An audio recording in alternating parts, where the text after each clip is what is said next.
appreciate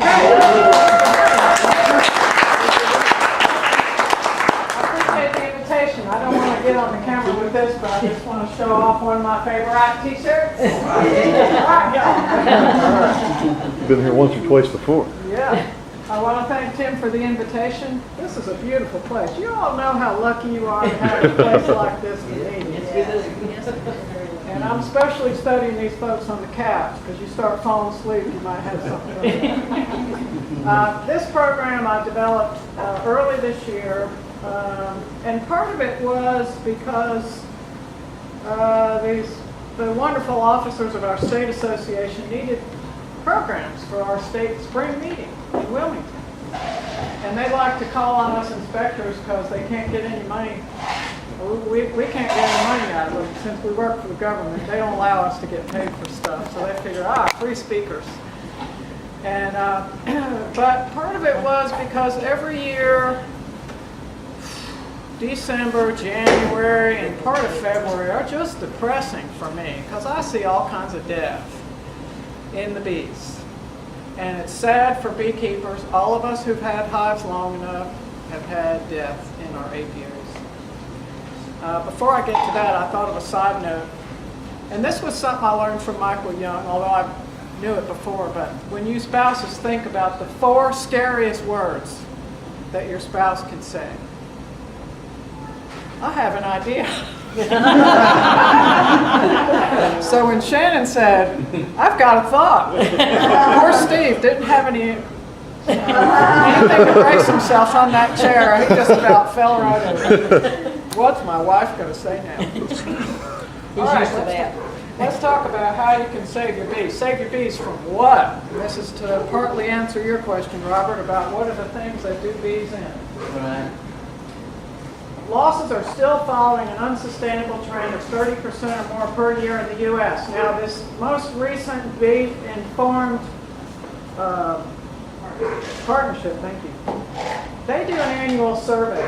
And if you can participate next April, please do. You only get about a month to do it. But this is a way that you can provide information for everybody. What's happening in North Carolina? Whether you've got 1 hive or 1,000 hives, there's a place for you on that. I am not tech savvy, but I was able to do it online. So I know all of you can do it. Even you, 72-year-old man. So, but that's where the only other information that comes about of what's happening nationwide is either people anecdotally saying, well, this is what happened in my bee yard. And you know, beekeepers sometimes stretch it a little, don't they? What? And inspectors in every state provide written reports, but not all states are as fortunate as we are in North Carolina. And there's some states that may have 1 inspector for the whole state. So what we initially heard from this past winter, the initial results from the Bee-Informed Partnership for 2013 into 14 weren't too bad, maybe about 30%, but as the data is further analyzed, it's looking worse. So overall, when they say the whole year, not just the winter, but the whole year this past year, it was above 40%. That's not sustainable. It's just not. You lose 40% of your hives. That's bad. You could have like George and make 6 hives out of 1, but that doesn't happen to all of us. So we still have too many losses, and I will say as an inspector, I go through a lot of hives in the course of a year, and most of the losses that I find or are reported to me and I investigate are preventable. The media wants to make you think there's some mystery going on. Very few of those losses are a mystery when they're examined. Many times they're a mystery to the beekeeper, especially newer ones. But for us to be able to fix the problem, we got to know what the source of the problem is. So, and it's not just in the U.S. London's bees are in trouble. Bees are in trouble all over the world, and it's not just honeybees either. pollinators all over the world are in serious trouble. There was a big study done in 2012 and reported in 2013, and it's scary what's happening to pollinators everywhere. So what is the cause of hive loss? People say to me, yeah, I lost 3 hives last year. And I want to say, did you ever find them? Wake up, you folks on the couch. Weak and dead bees are the primary cause of hive loss. And Tim was mentioning, you know, we got to get our bees ready for winter. If they're weak and dead going into the winter, they're probably not going to be alive the following spring.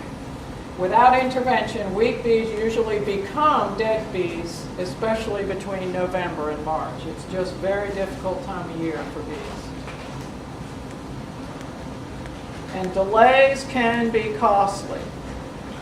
The inspector who retired and was in the position that I now have, that was one of his frequent things. He would say very often, women are better beekeepers than men, because if something needs to be done, they do it. He would say a man will sit around and, oh, well, we'll get to it next week or whenever. With beekeeping, you cannot delay certain things, or you just don't have a chance to correct something or fix it. And that's what you end up seeing. And we don't like that, and guess what else? You've got a pile of dead bees, your money is going down the drain. And most of us beekeepers do not like our money to go down the drain like that.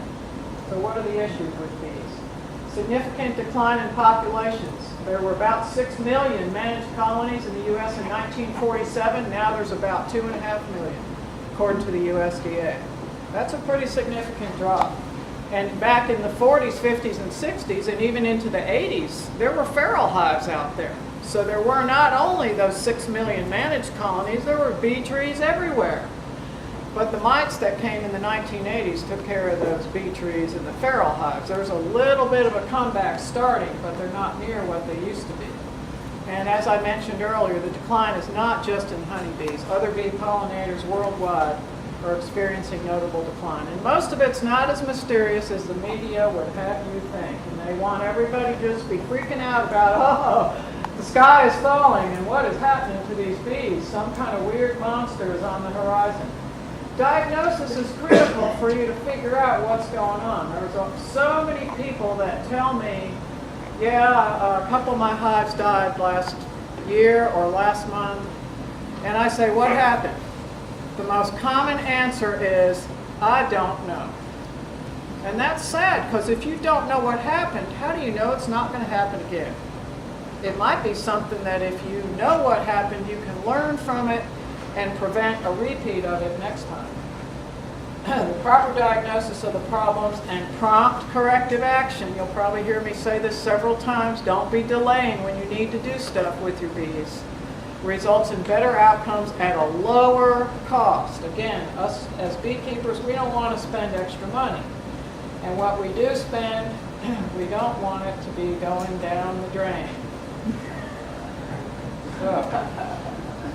But diagnosis is critical, but don't go looking for zebras.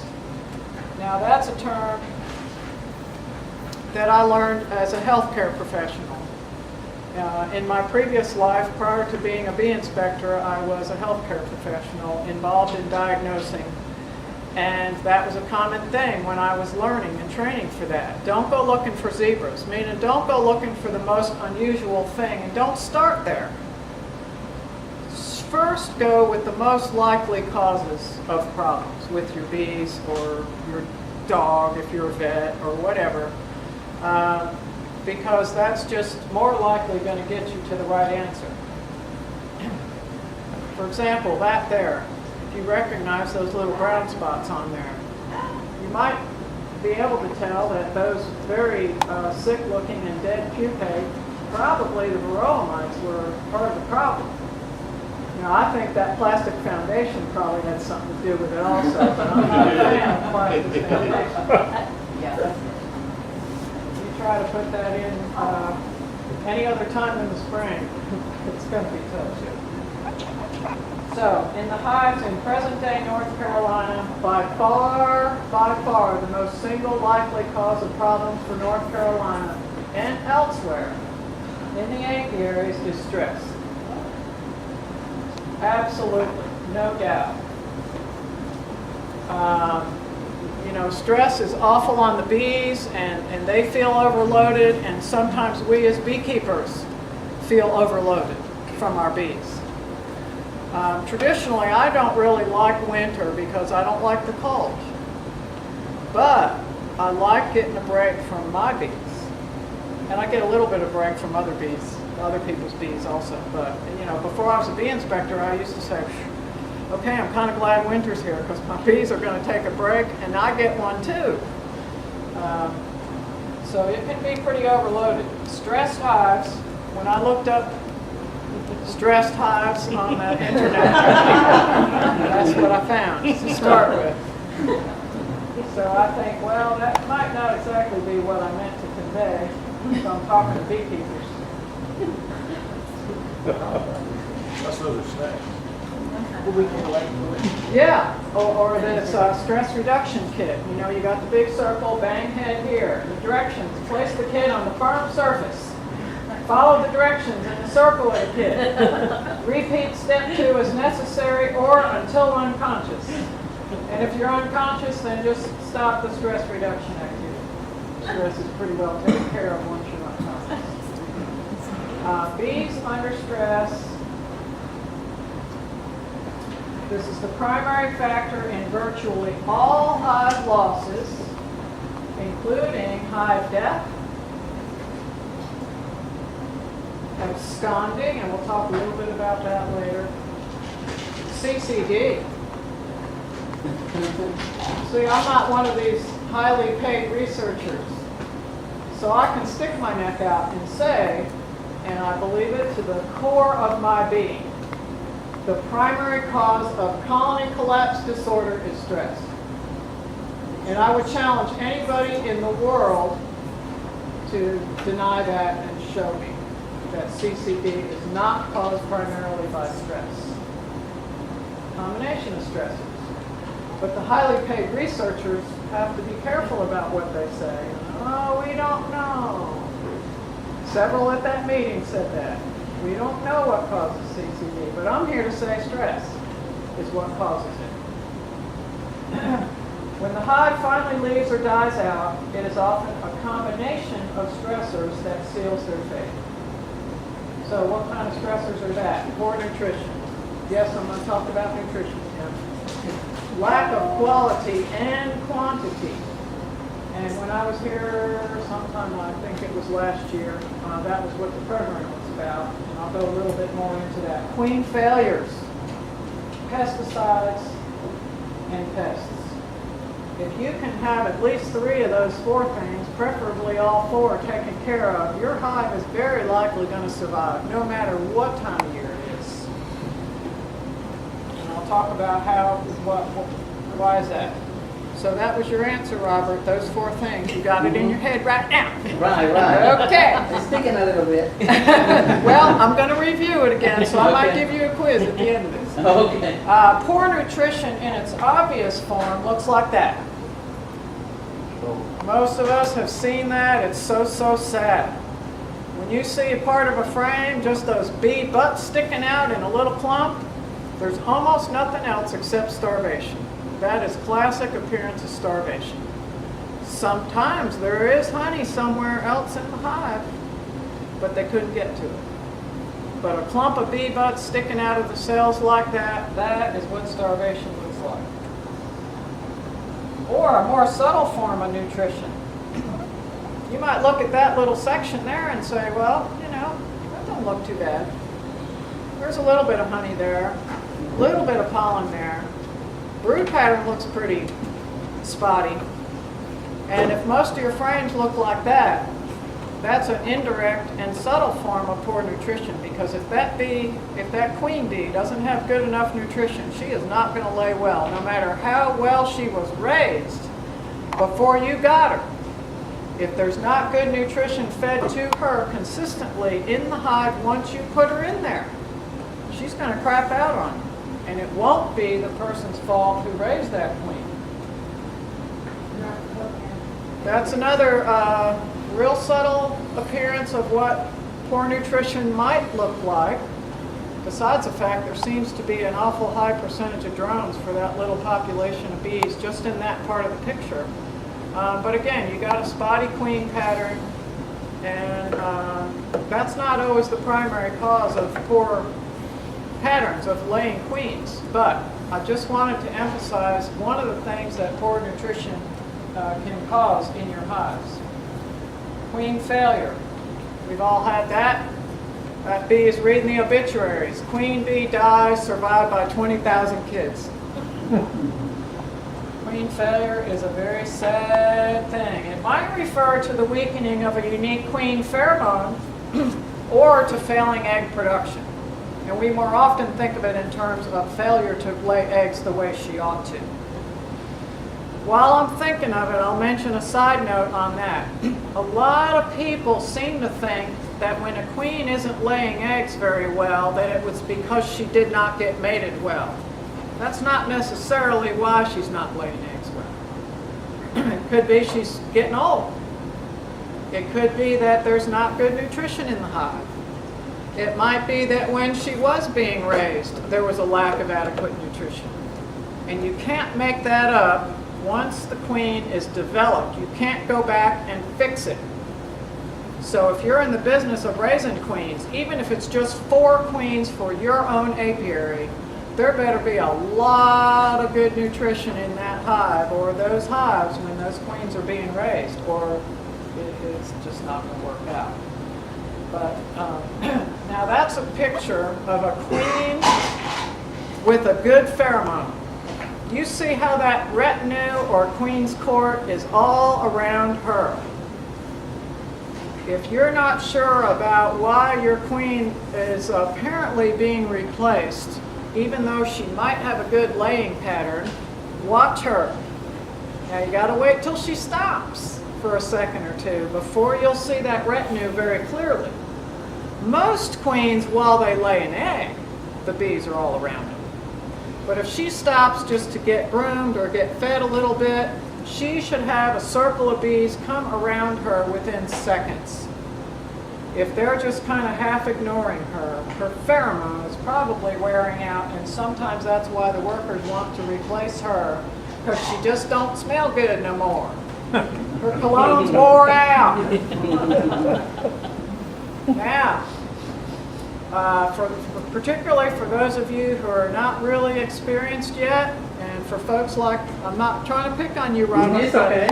You're wanting, I appreciate your enthusiasm and wanting to learn. That's what a good queen pattern looks like.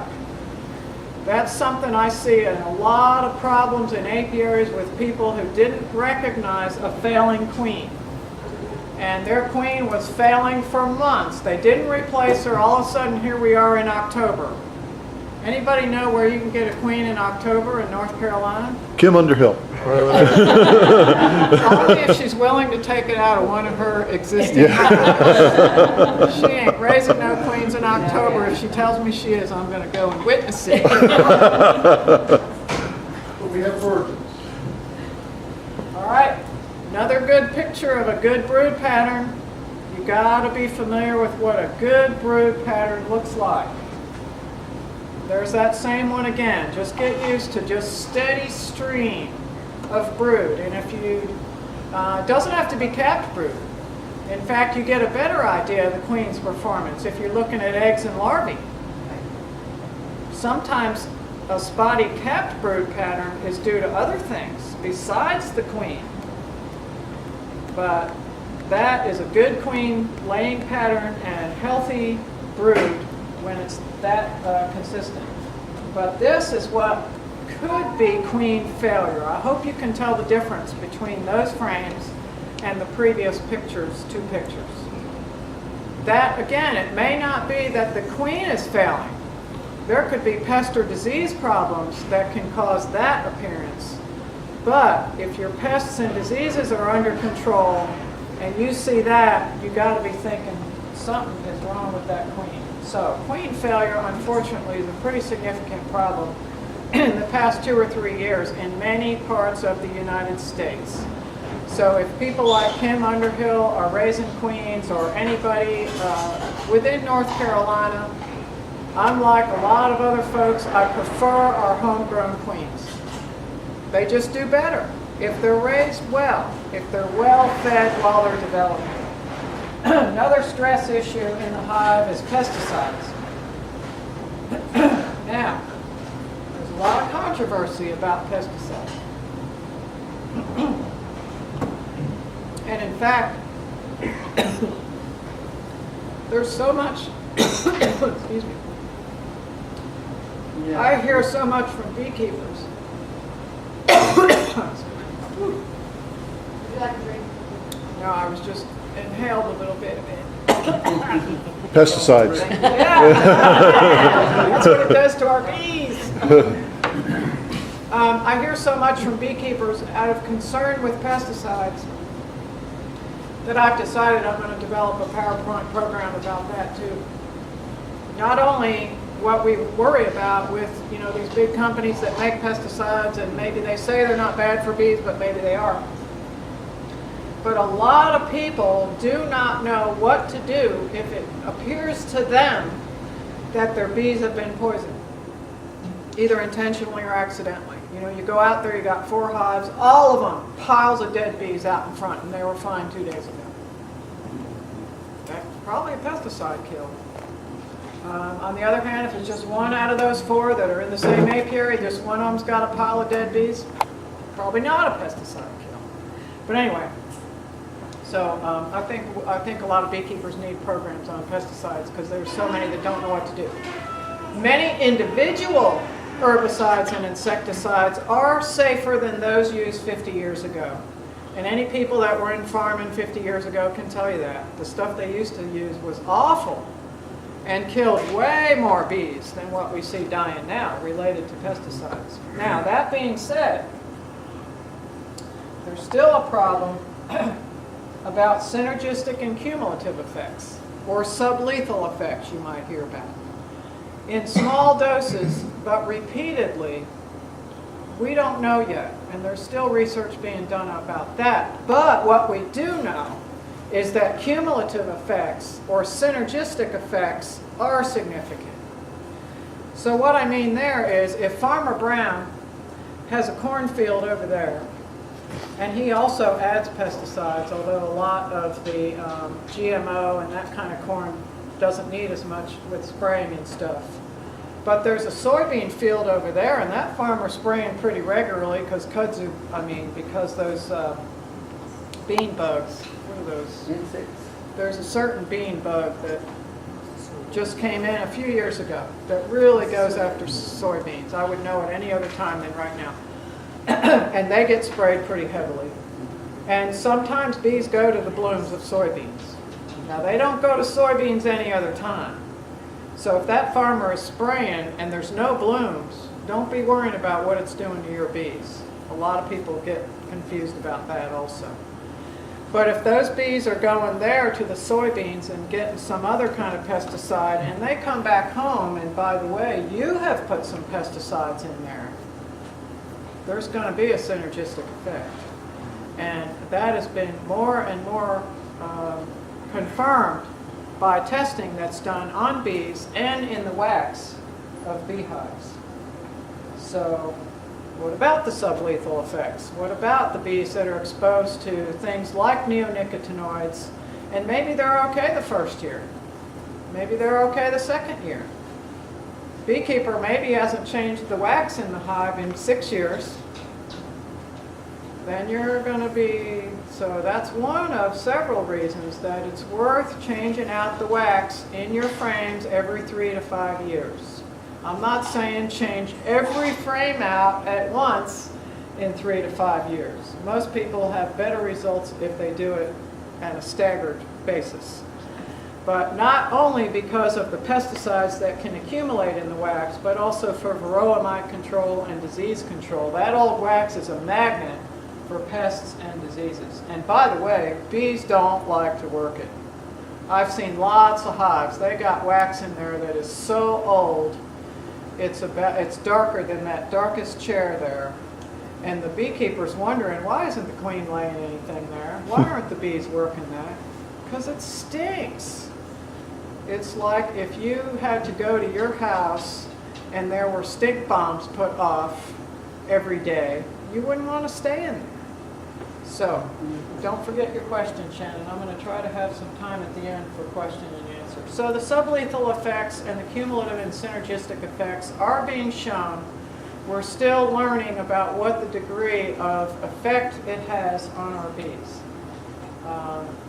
Pests. Oh, yep. A lot of folks worry about ants in their hives. And ants really don't cause too much trouble, but I will say that if there's enough of an overload of ants, the bees are going to say bye-bye. Everybody leaves, not like a swarm. Everybody leaves. If there's too many ants, the bees can't stand it. Hive beetles in too high of a number will also make bees leave, especially if there are a lot of larvae.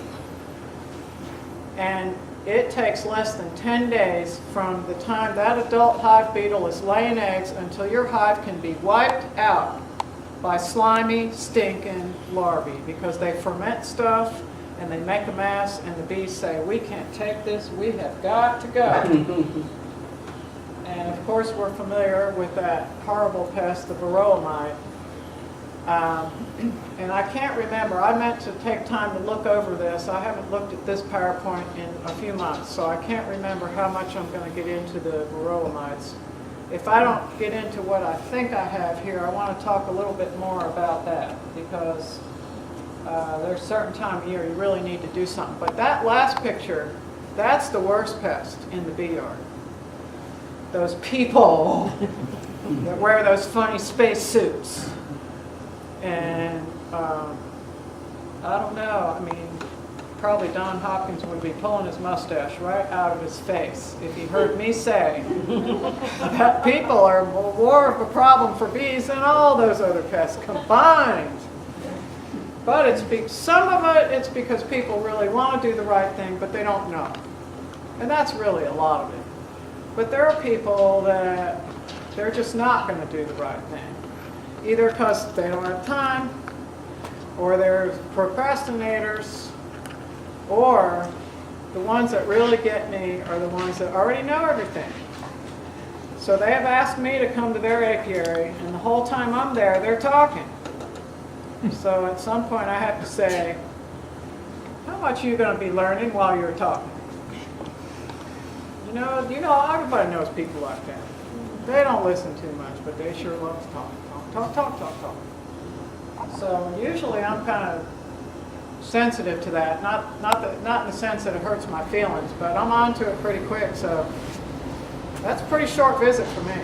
I can't teach people anything if they're not open to it. And some people don't even realize that. They don't realize how much they talk and don't listen. But it's just one of them things.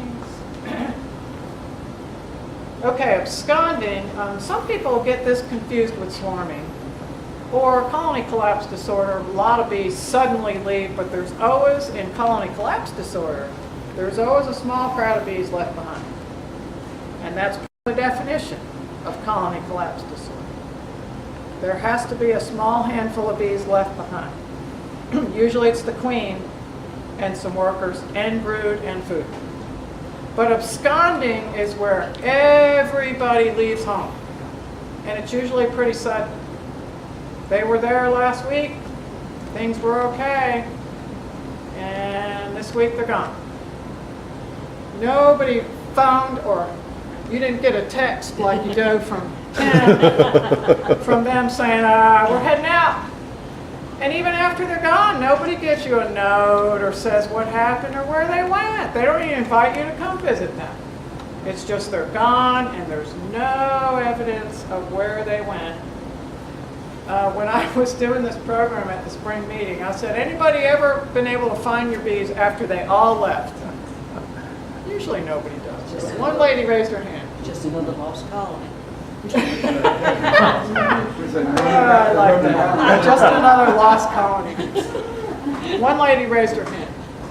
She said that she and her husband actually saw the bees leave. Now, sometimes we see that as a swarm, but those are the only people I've ever encountered that actually saw their bees abscond, where every single one of the bees left home.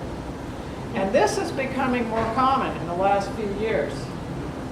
Before I became a bee inspector, I had bees and I would go to meetings and try to learn stuff, and I hardly ever heard people talking about absconding. But it's more and more common, particularly in the fall and the winter. And I'm thinking, where in the world are these bees going to go in late November when it's going to be 37 degrees out tonight? They cannot possibly be thinking they got a better home than where they are with shelter and maybe even food. So all bees leave the hive due to what they perceive as intolerable conditions. And if you want to succeed in beekeeping, you better be in tune with what your bees want and what your bees are perceiving. You're not going to make them think what you want them to think, and you're not going to make them do what you want them to do. Sort of like a spouse, isn't it? Can you make your spouse do anything? So you got to just set it out there. Okay, honey, yeah, I'll make this easy for you. And bees are that way too. So the most common reason that bees abscond, totally leave home, they run low on food. That's real common reason. If they see the food's running out, particularly again in the fall or the winter, they know there's not more coming. They say, we got to get out of here. This is a hopeless situation. Aggravation by pests. I mentioned ants, beetles, skunks, parasitic varroa mites. Those 4 things are the most common reasons. A bear will sometimes cause that, but usually if bears do enough destruction, there's not much left of the hive anyway after a bear has been there. But any of those 4 things are the most common reasons that pests might cause the bees to leave home. Horrible smell to bees. Several calls that I've gotten, the bees left home and I go in there and I see there's evidence of a mouse. What's the most common thing you see when you go in a hive where a mouse has been? Droppings, but you'll almost always see a piece of comb about this big, chewed out. It almost, sometimes you might think, oh, okay, maybe a bird nest, but well, birds don't go into beehives. But a mouse, you see a hole about that big in a frame, and even especially if there's some little grasses or something in there, a mouse has been making a nest. And that's more common in the fall and winter. It almost never happens in the warm weather. That's really the main reason to put on entrance reducers in the fall. It's not so much to keep the cold winds out, although it does help, but it's mainly to keep the mice out.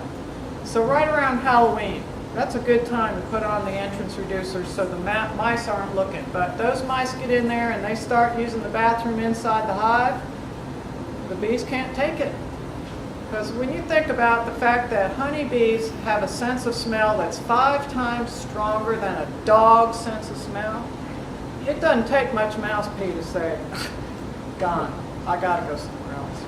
Or persistent smoke exposure. I mean real steadily. If your hives are surrounded where they're doing controlled burns every day and there's just all this smoke or any other heavy-duty frequent smoke exposure, that will make them want to leave. Or any other kind of horrible smell. And again, if it smells bad to us, it smells really bad to honeybees because their sense of smell is so strong. And queen failure. The first year that I saw that, I think it was the winter of 2011-2012, when all these people were having their bees leave home. And the ones I was able to go investigate, and most of it was in November, December, January, a lot of them I'd see food. Now some I'd see no food, and I'd say, well, they ran low on food, they decided to get out. But the ones that had food left, there was obvious evidence that the queen had failed. Because, of course, you have to have a comparison to really know that. Many times in November and December, the queen's not laying. So how do you know she failed? But during that time, you might remember that the winter of 2011-2012 was unusually warm. And there were very few queens that shut down totally in November and December. So this person would have another hive over here, and there'd be a frame of brood or a frame and a half of brood. This one, spot here and there, brood. Food was there, no pest evidence. So by process of elimination, queen failure. And another thing that I don't have on there, I don't think, question mark, because sometimes we don't know, but something that if you ever read the American Bee Journal and you read the column by Jerry Hayes called The Classroom. Jerry Hayes used to be a bee inspector in the state of Florida. He was very, and still is, very familiar with Africanized bees. Anytime anybody mentions the bees leaving, oh, they have to have been Africanized. I mean, he is quick with that response. Now, Africanized is different than African bees. African bees, mama queen, daddy drone are both African, and all the children are meaner than snakes. Africanized has some of those genetics, but not all of them. One of the two parents is usually not African. Now, if you got African drone, Italian queen, all the children are going to be evil. But you got an African queen and Italian drone, some of the children might be pretty rough, but you might not have too bad of behavior in that. So with Africanized bees, the drone's African traits are more commonly handed down to the children than the mama queens. Just a side note. But Africanized bees do abscond more quickly than many other races. And as bees go from here to there and all over, it might just be a matter of time before we have Africanized bees into North Carolina. Some people who hear that Africanized bees are more productive actually want to bring them into North Carolina. And I will say that one of the primary responsibilities of our state's Apiary Inspection Service is to keep those Africanized bees out. Amen.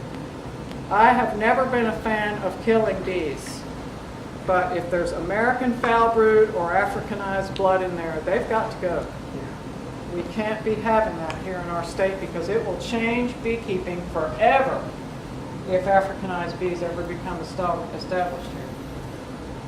In many areas, well, I already mentioned that it's just been more common in the last few years, and also queen failure has been more common in the past few years. So I kind of wonder if there's a connection there somewhere. Because absconding can be sudden and unpredictable, this is one situation where maybe you can't save your bees. So you don't always know that the bees are going to leave. Like I say, they don't give you any kind of warning. And just like with swarming, when they're getting ready to abscond, and this is real true, any of you that have had swarms happen, you know this is true. They're watching. Oh yeah, yep, George's car is leaving the driveway. I know he's leaving. All right, today's the day because we know he won't be back for at least 3 or 4 hours. We're going to escape without him knowing. I know they do that before they leave. Swarming is another way that you can lose your bees. About 40 to 60% of the bees leave the hive during a swarm, and it most often occurs during the spring, as you know. But some of the healthiest queens and the best bees are in those spring swarms.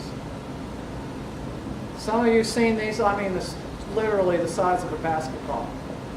It's because some other beekeeper was a procrastinator. Didn't put those extra boxes on. The queen was blowing out the sides, laying eggs everywhere, and she was running out of room. So, you can get some really fabulous queens if you can get a spring swarm. Not so much later in the year. Most common reason is the queen's running out of room to lay eggs. It might be because they're overcrowded with bees, or it could be that she's honey or pollen bound. Or queen excluder is too exclusive. I live in Montgomery County, and I guess this Rock 92 station would always talk about Junior from Montgomery County. how much of a redneck and likes to use a shotgun and all that. And people from Montgomery County really are that way. I've lived there for over 20 years and I've seen it and I've seen it. They're nice people, but wow. They laugh and you laugh, they don't laugh and you don't. That's right. So if you ever go to Montgomery, and a lot of people go to Montgomery County because the Uwharrie National Forest is there. And there's a lot of nice, fun recreational stuff to do. But if you're ever wandering around, be careful about wandering on a private property. Because you know, you heard the saying, shoot first, ask questions later. That might happen in Montgomery County. But there's a guy there who, he's a beekeeper, great guy, and loves telling stories about the swarms that he has. And he's got these swarms all the time. Every spring he talks, well, I got 18 swarms this year. And especially his favorites are the ones that were 40 feet up in that pine tree limb. Because like a lot of other people in Montgomery County, he loves to have a reason to use his shotgun. So here he goes, blammo! And you know, he's got it all set up to where he'll usually hit the limb and he has this big old blanket or sheet or something down there on the ground to get the bees when they fall and all the whole story.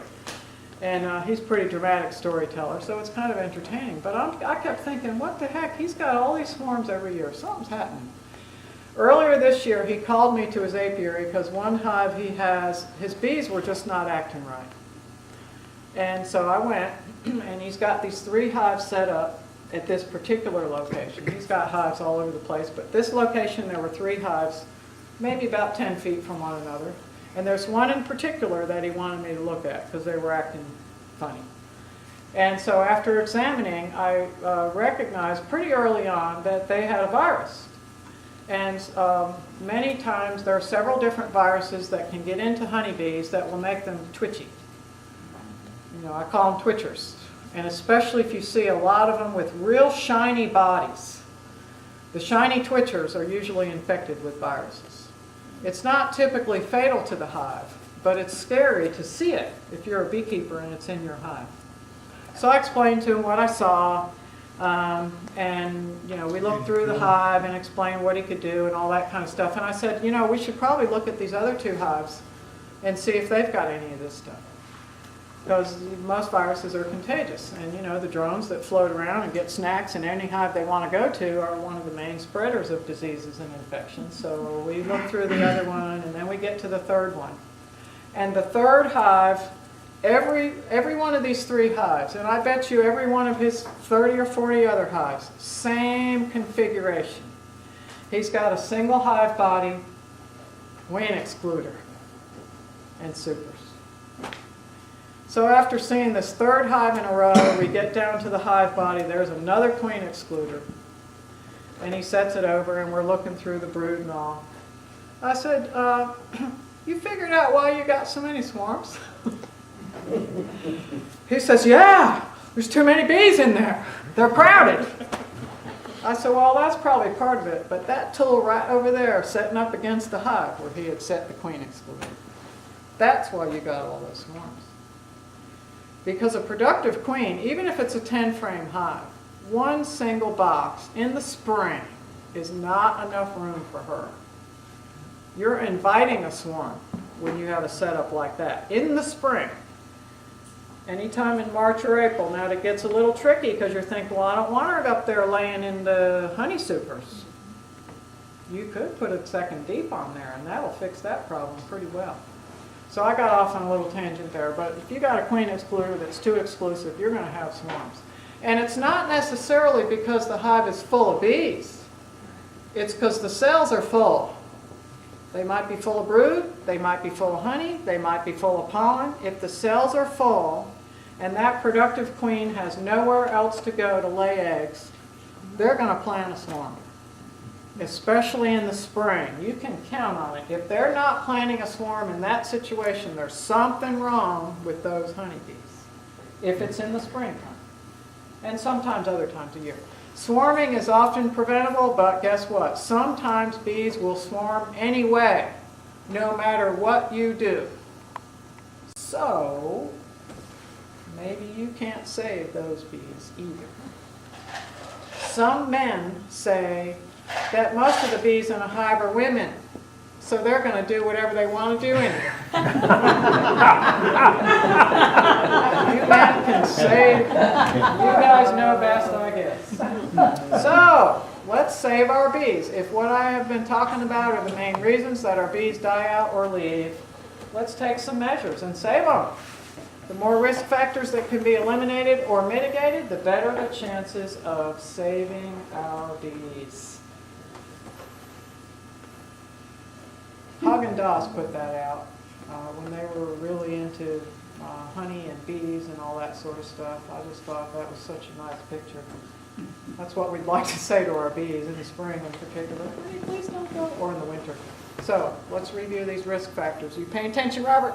Yes, ma'am. All right. Yeah. This is why our bees might be dying out or leaving or just in trouble. Yeah, stress and some other invaders. I'm catching on. All righty. It's stress. It's stress, stress, stress. Caused by poor nutrition, or by queen failure, by pesticides, pest parasites. Those are not the only things, but those 4 things represent at least 90% of the stress to bees.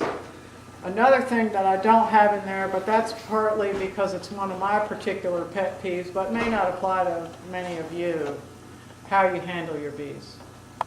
You go in there and smashing 180 bees every time you look through your hive and banging things around and jerking stuff around. That is very stressful to honeybees. Like it, and if they're already stressed by that, then these other things are additive to it.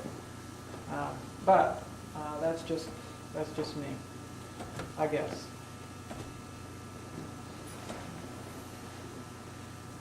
When poor nutrition is adequately addressed, you have already eliminated or mitigated many risks. And you might think, what? How could poor nutrition be related to queen failure or pest problems? I'm going to go real quick through here. Carbohydrates provide quick energy and prevent starvation, but pollen is what really builds strong bodies. So think about how this might apply to the health of your bees and whether they have pest problems, queen failures, or pesticides. See, they could be smart, strong bodies and strong minds. You never know. The bees, I just wish mine would take notes for me so I don't have to do all the record keeping with my hive. Here's some basics about pollen. It is required protein and amino acid source. There are very few other things that give bees protein and amino acids other than pollen. In fact, the only other things are what beekeepers provide for them. The only natural source of protein and amino acids for honeybees is pollen. They don't get it out of honey or nectar. And it's used for many critical hive functions. Making high-quality royal jelly, I'm putting extra stars and emphasis there. If the nurse bees, those young bees, they're the only ones that have those glands that can make royal jelly. The old ladies can't do it, and the old men sure aren't going to do it in the beehive. So, if you don't have good sources of pollen, those young, ambitious bees cannot make good royal jelly. And what's going to happen to your queen if she doesn't have good royal jelly? She's going to be a failure. She may not die real quick, but she's sure not going to be laying too well, and neither are pheromones going to be. The other things about pollen, it builds strong wax glands. There's a little bit different age of bee that's into building wax, and especially for those of you that want to do top bar hives or natural comb beekeeping where you just maybe put a little strip of wax or just a little wedge to get your bees to make their own comb. If they don't have good pollen for those bees that have the wax glands, that comb is not going to happen in your beehive. It also helps develop strong immune systems, which is probably one of my favorite things about pollen, because if your bees don't have a strong immune system, they're going to be susceptible to every pest, virus, disease that comes their way.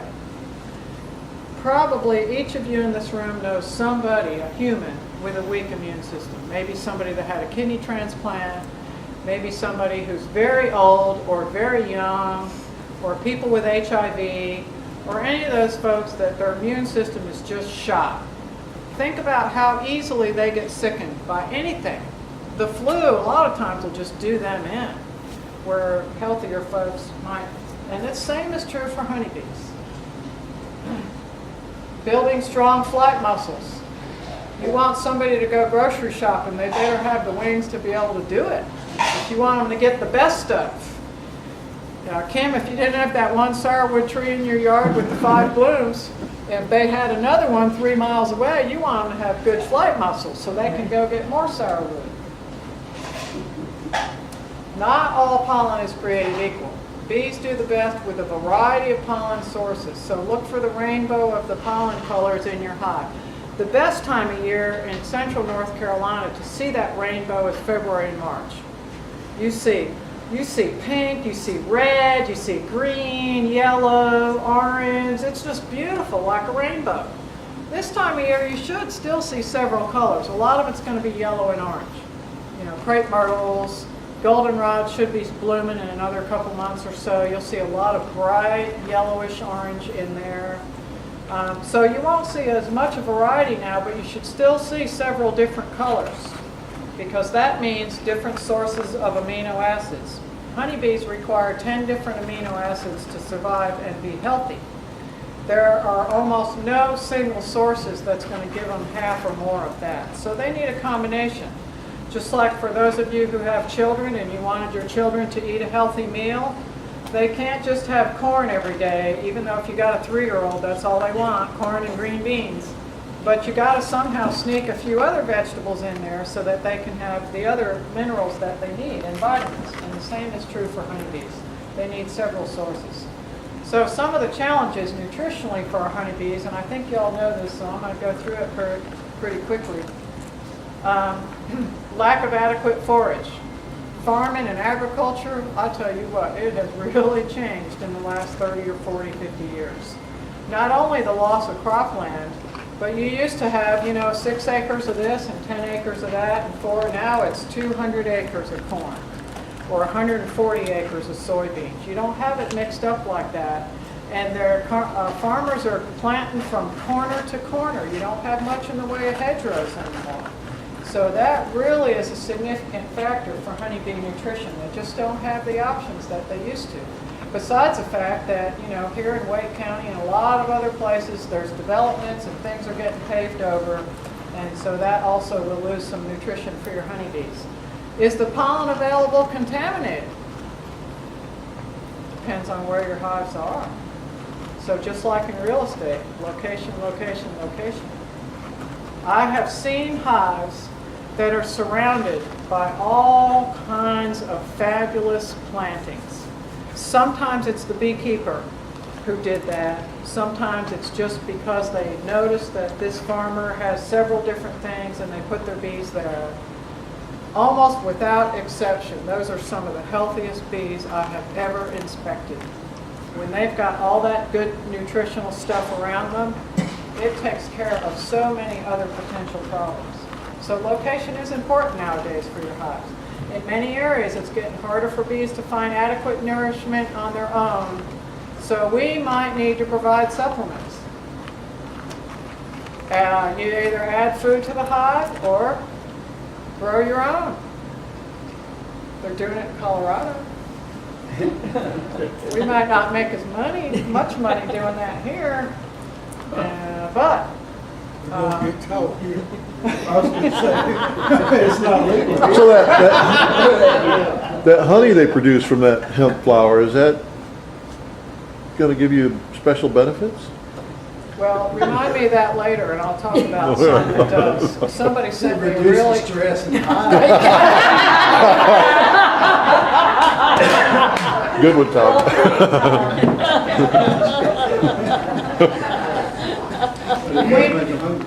Queen failure is a serious and well-documented issue in beekeeping. It's just really, really sad. Okay, see that healthy queen. Look at that retinue of bees around her. They love her. And what we can see of the brood pattern looks pretty good. Of course, it's just a small section.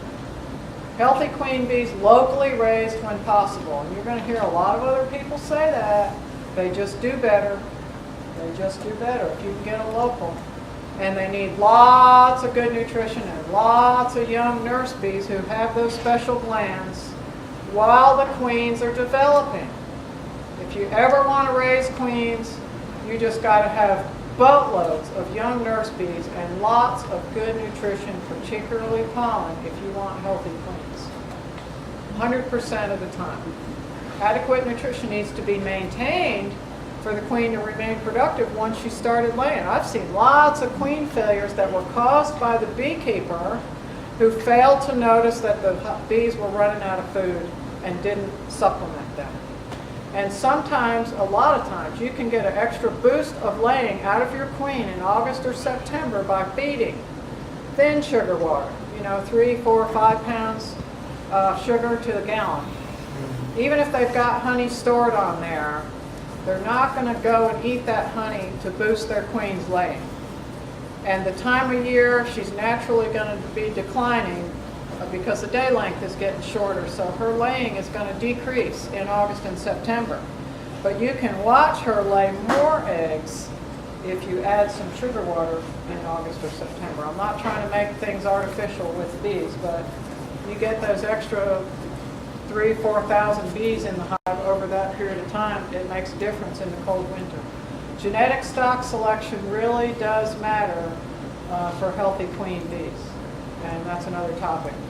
Limiting pesticide risk, location, location, location. Just like I said before, you may not want your bees to be right near a field of 180 acres where you're watching that farmer spray 3 times or 4 times a week. Farmers have to use pesticides. I'm not trying to get down on farmers, but you just got to be careful about where your bees are on those farms. Foster relationships with area farmers and others in your community. The beekeepers who have the most problems with pesticide kills are the ones who have been bad neighbors or disrespectful to the farmers around them. So if you've got any skills with people, you can build a relationship that will work for you and the farmer if you all just try to work things out. Are you contributing to the problem? Most of the time where communities have decided they want to outlaw beekeeping in that town, it's because some beekeeper was, for lack of a better term, a fool. They just started a problem, did not respect the neighbor's concerns. I got bees, I was here first, bees are important, get over it.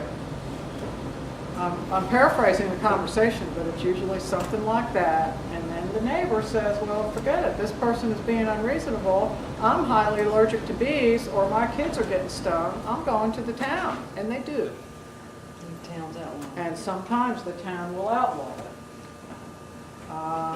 Pest and parasites, know your enemy. You got to know about that varroa mite if you want to do something about it. Uh-oh. Learn, learn, learn is what it said.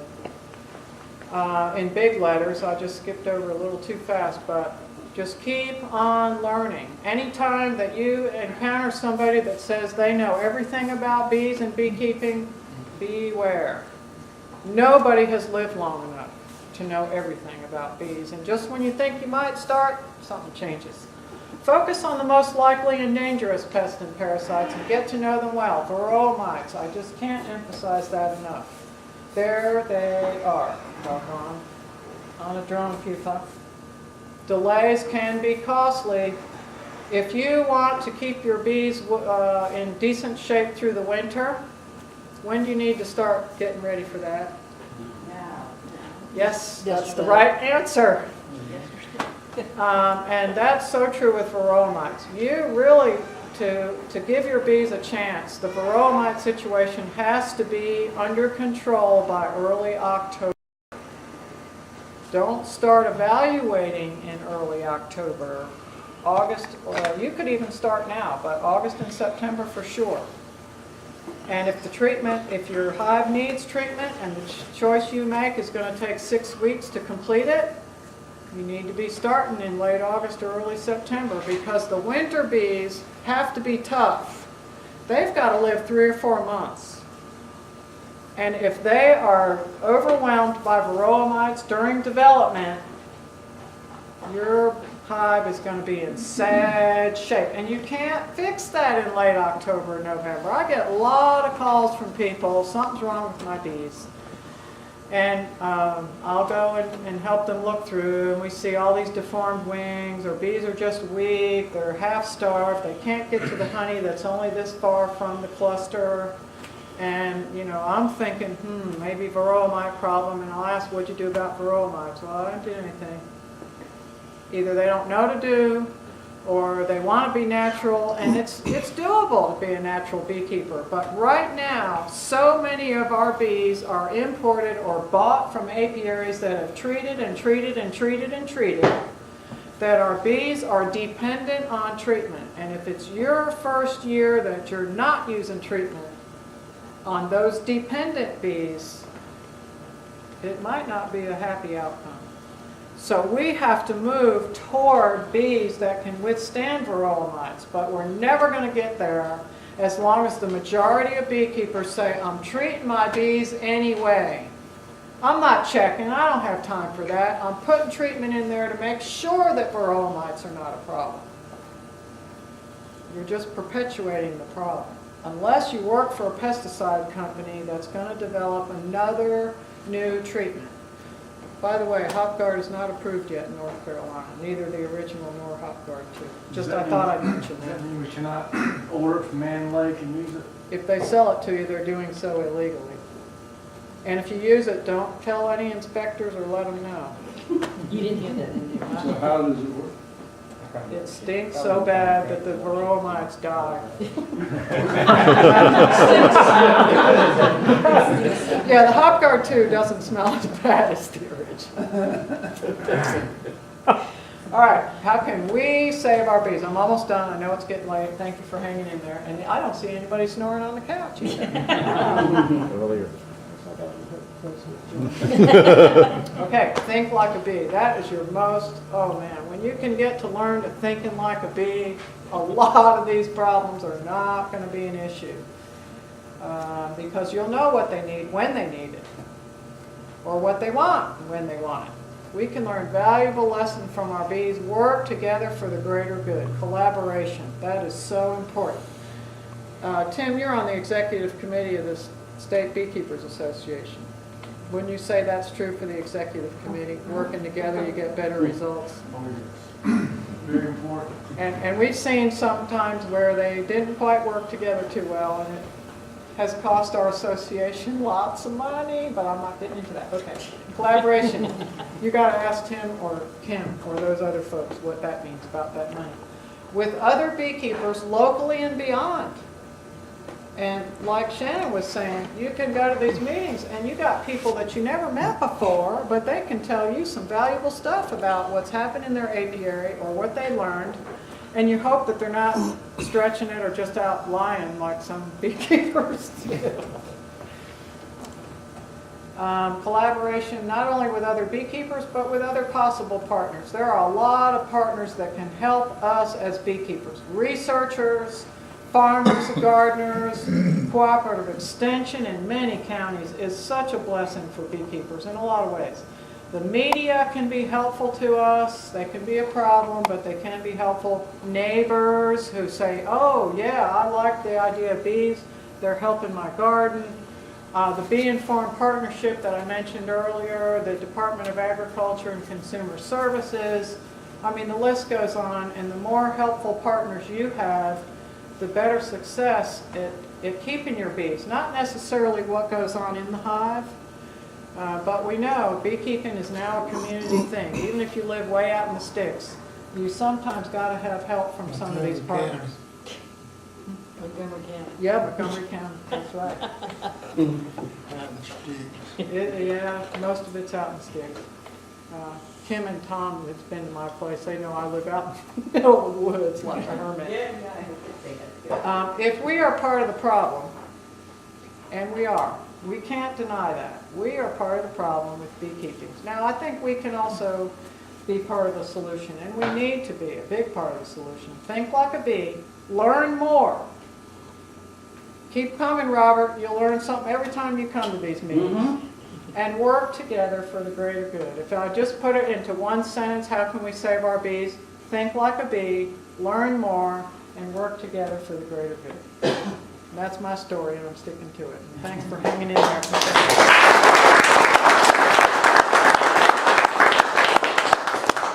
You had a question, Shannon?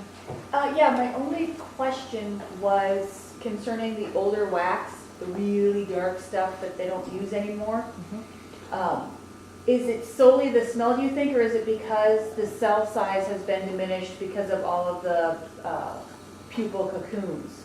Both. The smell is the more dominant factor in them not wanting to deal with it.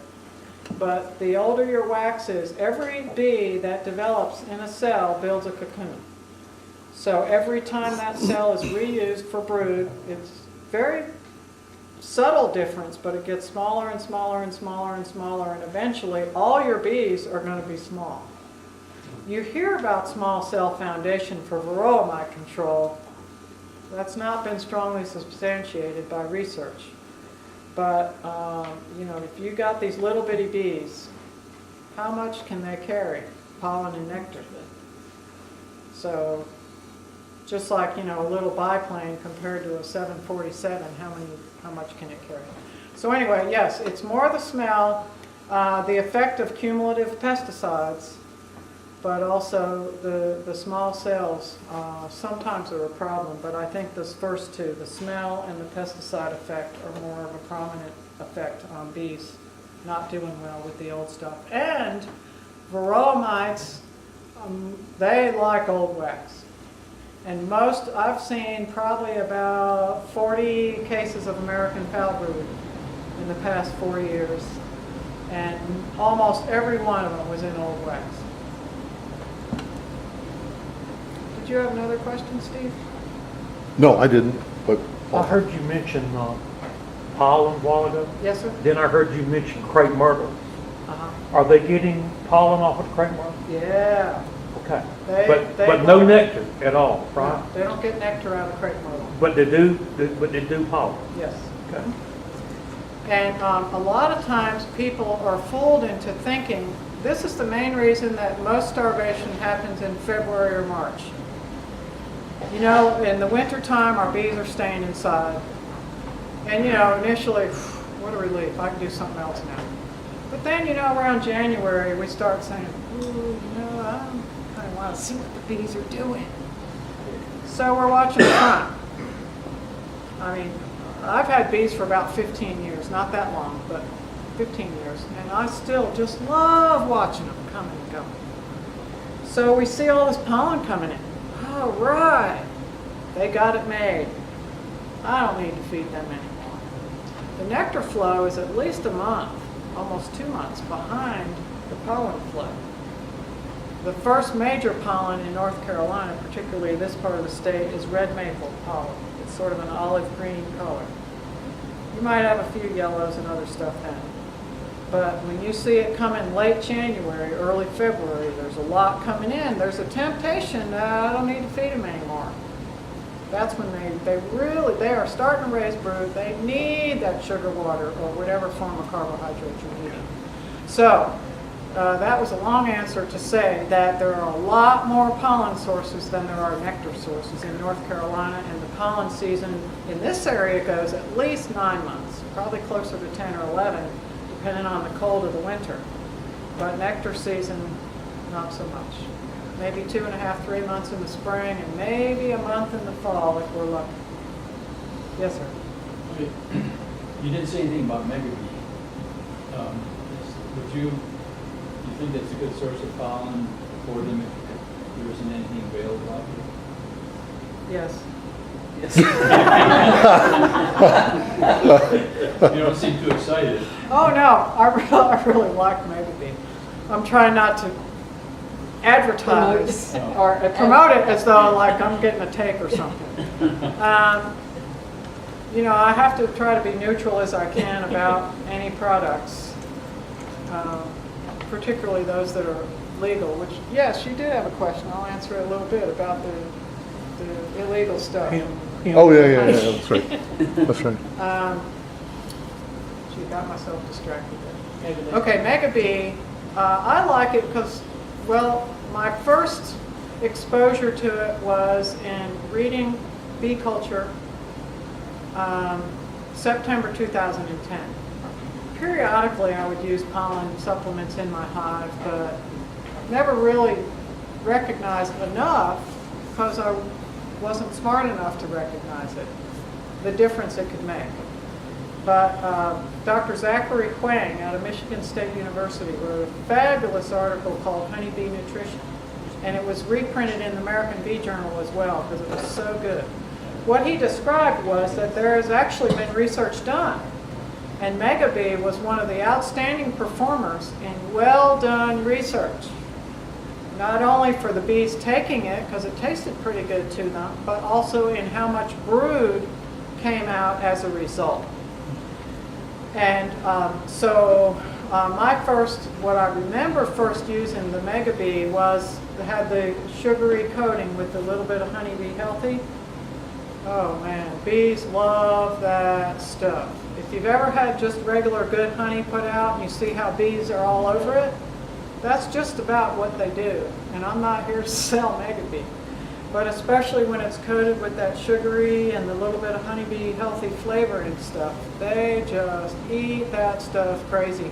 And I put it in some of my hives that first year and didn't put it in some of the others. And their population just blew up so fast. There are other pollen supplements that do that. But the company that makes Mega Bee seemed to be one of the first ones to realize that not only does it have to be nutritious for the bees, but it darn well better smell and taste good. 10 years ago, that wasn't common. And you'd have stuff that, you might as well be putting a piece of cardboard out there. And the bees would just leave it alone. And if you ever have a pollen supplement in your hive and it just sits there, and if it sits there long enough, and it gets to where it's, about as hard as this desk. If the bees haven't taken it by then, they're sure not going to take it in another week, 2 weeks, or 2 years. So you got to get that out and put something in there. Now sometimes they don't take it because there's natural sources, and they always prefer the natural stuff to a supplement. But there's certain times where they need a supplement. And just in the past few weeks, in a lot of the hives that I've looked at, and as you mentioned, Tim, I cover the south central part of North Carolina, go as far west up to Mecklenburg County, where Charlotte is, and go to the coast, Brunswick County, cover that too. And I've seen a lot of hives that have very little pollen in there. Now, I think a lot of the areas where I cover, there's been so dry that the flowers couldn't make enough pollen. And in those hives, I've also seen the queens not doing so well. And there's a connection between the amount of pollen available and the queens not doing well. But what happens if you put too much pollen supplement in your hives in July or August? Yeah, if you want to raise a bunch of hive beetles, put it in there. But I don't know of anybody that's ever made money out of raising hive beetles. There's some that wish they would have. Do the hive beetles like the powder? They'll take the powder too, but they really like the patty stuff. Oh, yeah.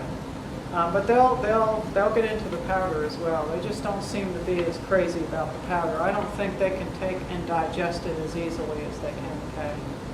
But a lot of people in those beetle traps that you put between the frames, pollen is a great attractant to get the beetles to come closer to the trap. It's not usually going to entice hive beetles from way out there, 2 miles away, to come flying into your hive. But if they've already come to your hive, you can get them closer to that trap with a little piece of pollen in it. Did you have a question? Yeah, how much of CCD have you seen? Zero. There Zero. has not been a single documented case That's of still true. CCD in North Carolina. I knew that's true 6 or 8 months ago, but it's still true. Still true, but most of us inspectors think there probably has been some in North Carolina, but by the time we were notified that there was a problem, all the evidence was gone. It was 3 months ago. If you think you got CCD, you need to call somebody real soon, because that little bunch of bees that's there with the queen might be totally gone in another 2 weeks. And if you don't have that little bunch of bees with the queen, you cannot say it's really CCD. And then there are the other folks who are aware that the Farm Service Agency has had a compensation program for honeybee loss. And one of those ways to get compensation is CCD. So they'll call, and there's a few of them almost every year, same ones. I got CCD. I need you to come verify that. And we, when we go, we see, a bunch of sick or dead bees. But we can't find anything that supports CCD. It's always something else. Starvation, too many varroa mites. Well, I don't want to keep you all too late. I've already kept you long enough. He was almost going to get something on him at the couch. But I'll be here getting my stuff accumulated if you have other questions. Hemp flowers. Okay.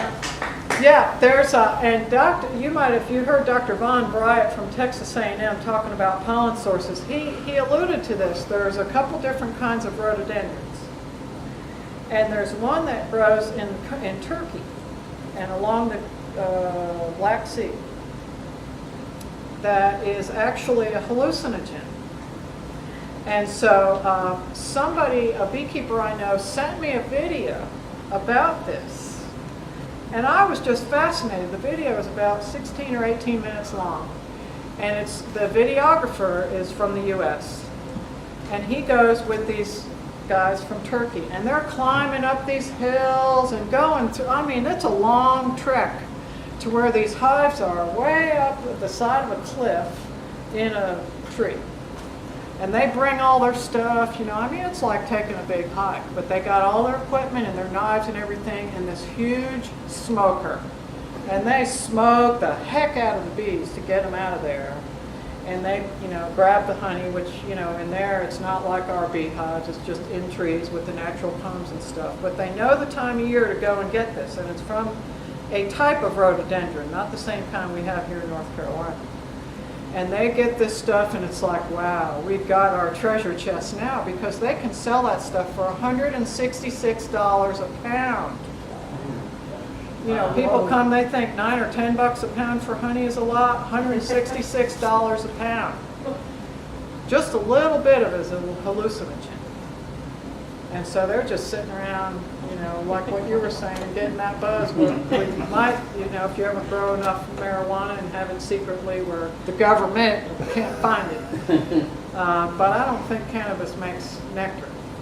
But this rhododendron does. And these guys, they're just all, spacing out and all this, and there's some claims about it being aphrodisiac and all that kind of stuff. But just a little bit too much. And they showed one guy that had too much. He was puking his guts out. It was just awful. And there are some people that have died from it because it's pretty potent. So if you don't know what you're doing, it can be pretty dangerous. But it's just like anything else. It gives people a buzz and makes them either really enjoy sex more or makes them think they enjoy sex more. It's expensive.